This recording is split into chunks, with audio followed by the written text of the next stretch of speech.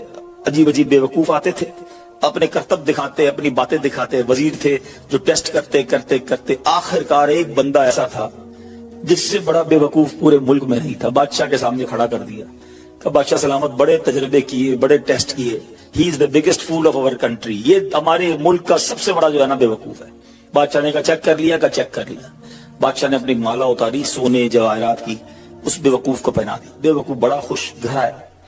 تھوڑے دن ہوئے تو بیوقوف کو پتا چلا کہ بادشاہ سلامت بڑے بیمار ہیں, بڑے زیادہ بیمار ہو گئے. تو کہتا اچھا میں بھی جاؤں گا دیکھنے. تھا تو بیوقوف نا, سمجھ تو پڑتی نہیں تھی. چلا گیا بادشاہ کے پاس. کہا بادشاہ سلامت کیا حال ہے آپ کے, سنائیے, سنا بڑے بیمار ہو گئے. بادشاہ بہت زیادہ بیمار تھا, آخری لمحات تھے. کہتا ہے بس اب تو اس جہان کو چھوڑ کر جا رہا ہوں. اچھا, بیوقوف کہتا ہے بادشاہ کو اچھا کہیں اور جا رہے ہیں, کہاں جا رہے ہیں؟ اس کو یہ بھی نہیں پتا تھا کہ مرنا بھی ہوتا ہے, بیوقوف جو تھا. تو بادشاہ کہتا ہے میں اس دنیا کو چھوڑ کے دوسری دنیا میں جا رہا ہوں. اچھا, تو بادشاہ سلامت یہ بتائیے کہ ادھر میں دیکھتا ہوں آپ کا بہت بڑا محل ہے, بیوٹیفل بیڈ رومز ہیں, شاندار مکان ہے, جدھر جا رہے ادھر مکان بنا لیا آپ نے؟ تو بادشاہ کہتا نہیں, ادھر تو میں نے جھوپڑی بھی نہیں بنائی ہے. اچھا, بادشاہ سلامت میں دیکھتا ہوں آپ کے پاس بہت پیسے ہیں, بڑا مال ہے, آپ تو بانٹتے بھی سونا ہی ہیں, سونے کے جواہرات کے ڈھیر لگے ہوئے ہیں آپ کے پاس, جدھر جا رہے ہیں ادھر پیسے بھجوا دی نہیں بھجوائے. تو بادشاہ کہتا ہے میں نے تو وہاں بوٹی کوڑی بھی نہیں بھجوائی ہے. اچھا, بادشاہ صاحب میں دیکھ رہا ہوں آپ کے آس پاس بڑے خادم خادمائیں, کنیز غلام ہیں, ہر طرف آپ کے خدمتگار ہیں, جدھر جا رہے ہیں ادھر کچھ غلام کنیز خادمہ بھجوائے نہیں بھجوائے؟ بادشاہ کہتا ہے ادھر تو کوئی خادم نہیں ہوگا. اس بیوقوف نے بڑی کمال کا کام کیا, اس نے وہ مالا اتاری اور بادشاہ کے گلے میں بنا دی. کہا پھر مجھ سے بڑے بیوقوف تو آپ ہوئے نا, آپ کو پتا ہے آپ کہیں اور جا رہے ہیں, آپ کو پتا ہے اس دنیا سے آپ کسی اور دنیا میں جا رہے ہیں, نہ گھر بنایا, نہ پیسے بھجوائے, نہ خادم بھجوائے, کرو گے کیا ادھر؟ بس صرف یہ حکایت ہے, مگر سچ بتاؤ یہ کتنی بڑی چوٹ ہے. شاید جتنے لوگ مجھے یہاں سن رہے ہیں سب گھر میں ہی رہتے ہیں, جھوپڑی میں یا روڈ پہ کوئی نہیں سوتا ہوگا. دنیا میں جو مجھے سن رہے ہیں بہت سو کے پاس مکانات ہیں, مگر کیا جنت میں گھر بن گیا؟ ادھر سے تو جانا ہی ہے نا, تھوڑے ہی دن رہ گئے. جی ہاں, تھوڑے ہی دن رہ گئے. ہمیں نہیں پتا کہ آج کا دن اور آج کی رات بھی زندہ رہیں گے کہ نہیں, لیکن جیسے ہی آنکھیں بند ہوئی, جیسے ہی سانسیں ختم ہوئی, ادھر کیا ہے میرے پاس؟ ادھر تو گھر میرا نہیں, پرایا ترکا. کیا کہتے جیسے ہی میری اور آپ کی آنکھیں بند ہوں گی نا, حساب کتاب شروع ہو جائے گا. یہ بیٹے کو کتنا ملے گا, بیٹی کو کتنا ملے گا, بیوی کو کتنا, جناب رشتہ دار سارے حساب کتاب لے کے بیٹھ جائیں گے. میرا کچھ بھی نہیں بچنا. بلکہ کتابوں میں لکھا کہ جب انسان مرتا ہے نا, قبر میں جاتا ہے, تو گھر والے کہتے ہیں میت نے پیچھے کیا چھوڑا, فرشتے کہتے ہیں میت نے آگے کیا بھیجا ہے. بتاؤ نا کیا بھیجا ہے ادھر گھر ریڈی ہے کہ نہیں, ادھر کچھ پیسے, ادھر کوئی ڈپوزٹ, جو اللہ فرما رہا ہے اپنا خزانہ میرے پاس جمع کروا, میں تجھے لوٹاؤں گا, میں نے جمع کروایا کہ نہیں. یہ سوچنے والی بات ہے. یہ سب ادھر رہ جائے گا. کتنا کھا لوں گا میں, کتنا پہن لوں گا, جو بڑا ہوا وہ ادھر ہی رہ جانا ہے. ادھر بھیج دوں کیونکہ وہاں اکیلا ہوں گا, میرے اعمال تولے جائیں گے, اور مجھے پتا ہے گناہ ہی گناہ ہے, خطائیں ہی خطائیں ہیں.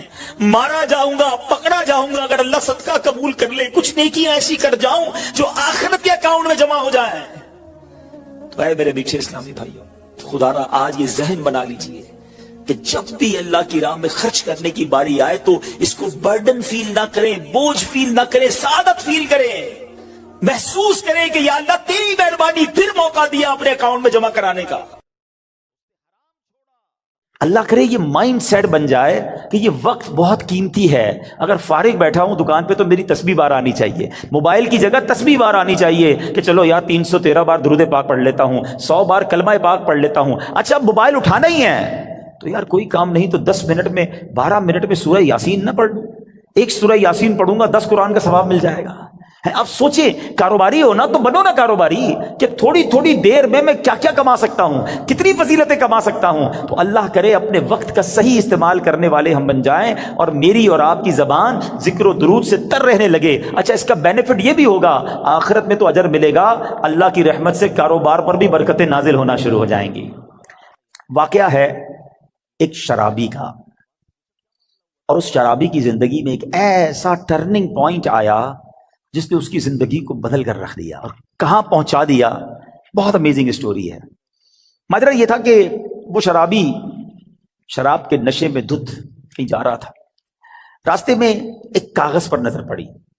ماشاءاللہ یہاں قرآن پڑھنے والے پڑھانے والے اپنی دکانوں پر بھی ماشاءاللہ مدرسہ لگانے والے موجود ہیں. تو آج قرآن پاک کی صرف ایک آیت کی فضیلت کی میں نے بات کرنی ہے.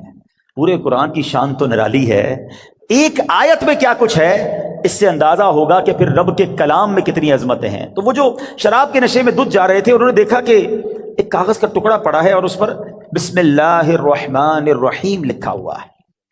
اب اس کو خیال آیا کہ میرے رب کا نام زمین پر. ادب کا خیال آیا، عزت کا خیال آیا کہ یہ نہیں ہونا چاہیے. حالانکہ وہ غلط کام کر رہے تھے، شراب میں تھے، مگر عطر خریدا، اس کاغذ کے ٹکڑے کو صاف کیا، اسے عطر لگایا اور بلند جگہ پر رکھا. اس کے بعد وہ اپنے کام میں مگن ہو گئے. اسی رات ایک بزرگ کو خواب میں زیارت ہوئی کہ جاؤ میرے اس بندے کو جا کر کہو کہ تم نے میرے نام کو پاک اور صاف جگہ پر رکھا، بلند جگہ پر رکھا، ہم تمہارے نام کو بھی بلند کریں گے. اب بزرگ اس بندے کو جانتے تھے کہ وہ تو شرابی ہے. شرابی کے لیے یہ پیغام کیسے ہو سکتا ہے؟ تو کہتے لگتا ہے خواب میں کوئی غلط فہمی ہوئی، دوبارہ سو گئے. دوبارہ سوئے تو پھر دوسری بار یہی پیغام. پھر سوچا نہیں اس بندے کے لیے پیغام نہیں ہو سکتا. تیسری بار خواب میں یہی پیغام دیا گیا. اب وہ بزرگ تلاش کرنے نکلے کہ وہ کدھر ہے شراب پینے والا. ڈھونڈتے ڈھونڈتے جب پتا چلا اس وقت بھی وہ شراب کی محفل میں ہی بیٹھے ہوئے تھے. آواز دی کہ باہر آئیے. وہ تو شراب کے نشے میں مست. تو کسی کو بھیجا کہ جاؤ کہو تمہارے لیے پیغام آیا ہے. کہ میرے لیے کون پیغام لایا ہے؟ بہرحال پوچھو کس کا پیغام لائے ہو. جو بزرگ شراب خانے کے باہر کھڑے تھے نا، کہ اندر جا کر اسے بتا دو اللہ کا پیغام لایا.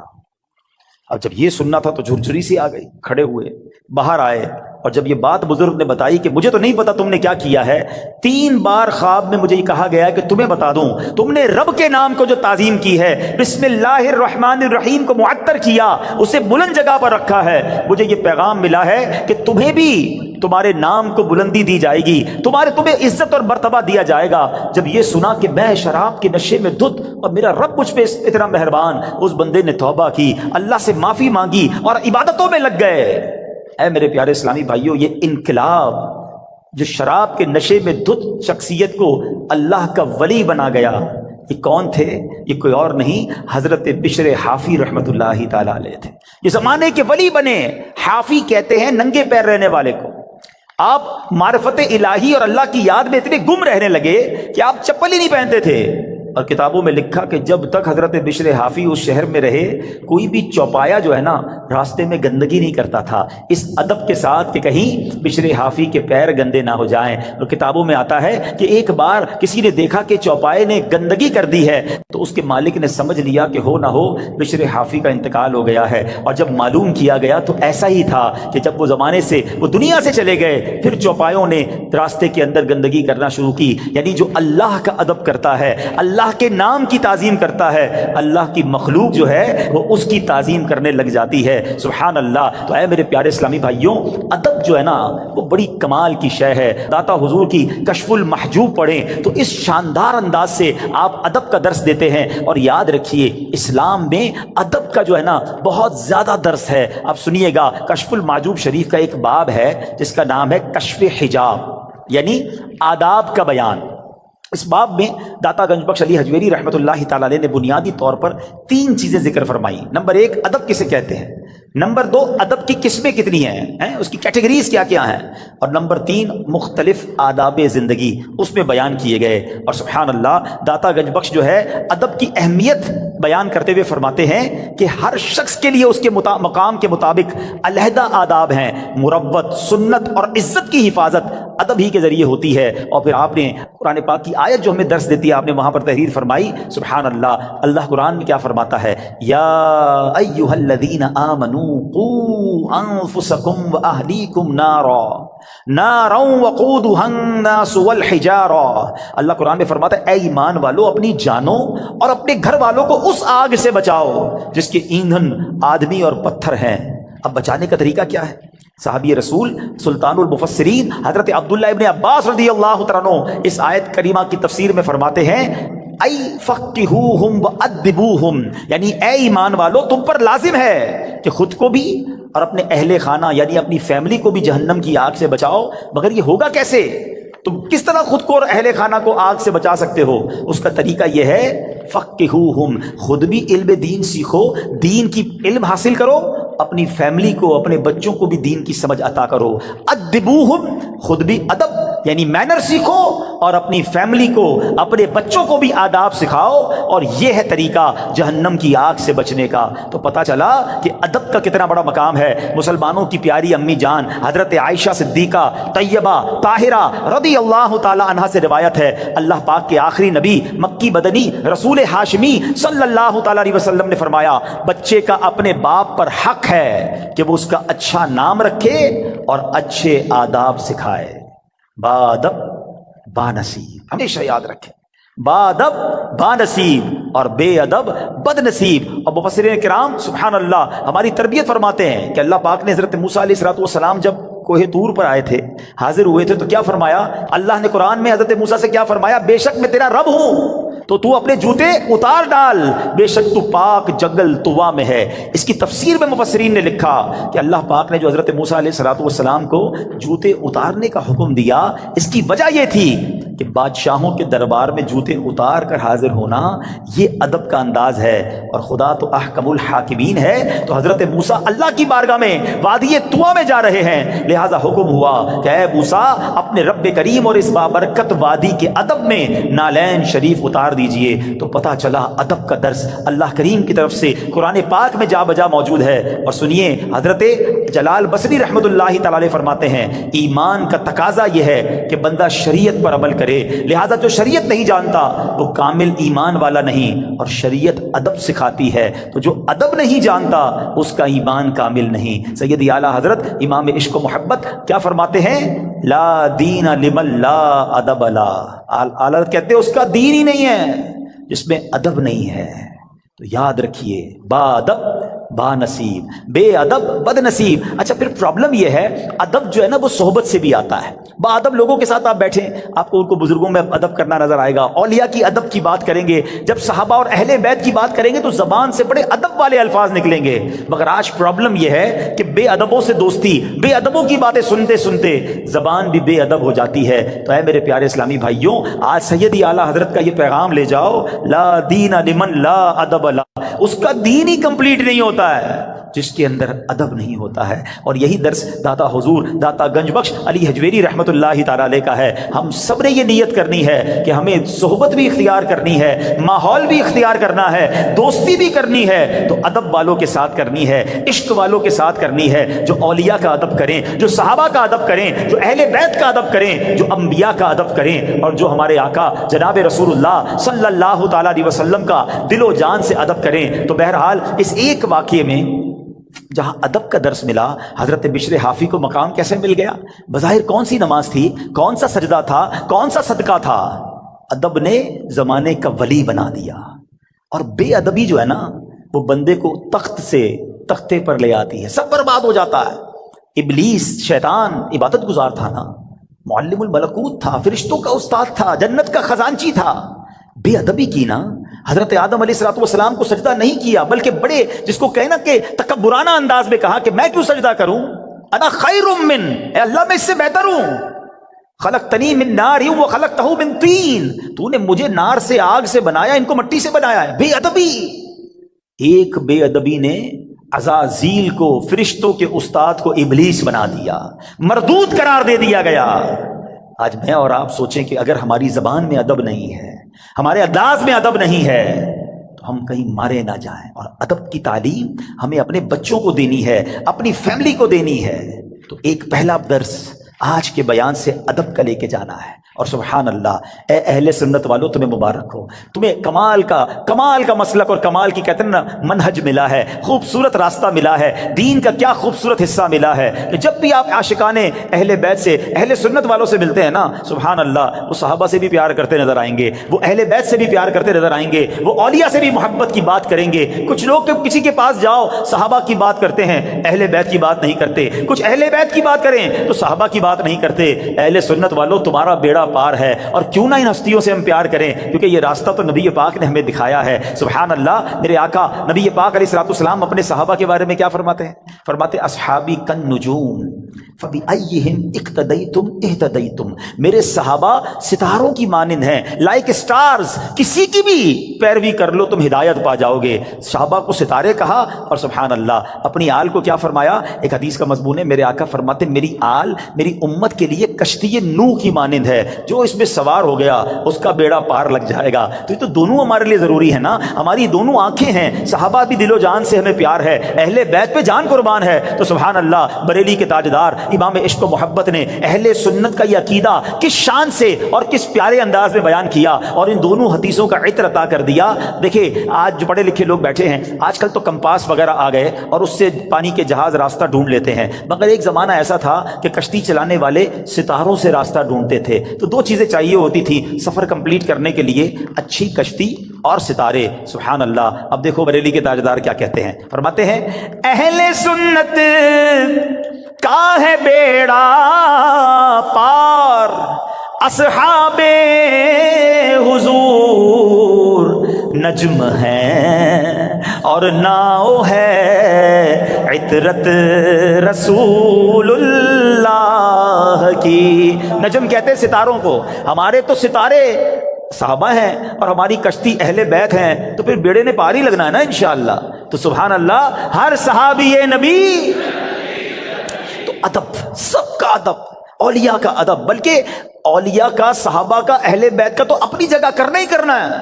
ہمیں نارمل مسلمانوں سے بھی ادب سے بات کرنی ہے. ہم نے کیوں کسی کو ذلیل کرنا ہے, کیوں کسی سے لڑائی کرنی ہے, کیوں کسی کو طنز کرنا ہے؟ ایک بات یاد رکھیے گا, اللہ کریم نے اپنے اولیاء کو اپنے بندوں میں چھپا کر رکھا ہے. ہمیں نہیں پتا کون اللہ کا ولی ہو سکتا ہے. یہاں کوئی رب کے ایک نہیں, ایک سے زیادہ ولی بیٹھے ہو. اچھا علماء یہ بھی بتاتے ہیں کہ اس بندے کو بھی نہیں پتا ہوتا کہ ولایت کی منزل میں پہنچ چکا ہے. اللہ جسے چاہے اپنا ولی بنا لے. تو اب ہم اللہ کے کسی ولی سے لڑ رہے ہیں, اس کو ڈانٹ رہے ہیں, اس کو جھڑک رہے ہیں, اس کو ذلیل کر رہے ہیں کیونکہ میرا ملازم ہے, کیونکہ وہ غریب ہے, اس لیے نہیں. اگر وہ رب کا ولی ہے, ویسے تو عام مومن کو بھی تنگ نہیں کر سکتے, لیکن ولایت کی بات دیکھیں. جتنا چھوٹا سا میرا مطالعہ ہے, علماء بھی بیٹھے ہیں, اب تک جو میں نے پڑھا ہے, دو ہی باتوں میں نے یہ پڑھا ہے کہ جہاں اللہ سے جنگ کرنے کی بات کی گئی ہے, اور یہ کتنی خطرناک بات ہے. نمبر ایک, سود کا کام کرنے والا. اے میرے تاجران بھائیوں, کبھی بھی سود نہ لینا نہ دینا, سود کا کاروبار مت کرنا, اس کے قریب بن جانا, کیونکہ اس کے بارے میں نبی پاک نے جو فرمایا, حدیث پاک کا مضمون ہے, وہ ایسا ہے جیسا اس نے رب سے جنگ کیا. اللہ سے جنگ, یار اللہ سے جنگ کر کے کوئی جیت سکتا ہے؟ برباد ہی ہوگا نا, تباہ و برباد ہو جائے گا. ہم نے سود کا کام کرنے والوں کو اینڈ آف دا ڈے برباد ہوتے ہی دیکھا ہے. اور جو دوسری روایت نظروں سے گزری ہے نا, فرمایا جس نے اللہ کے ولی سے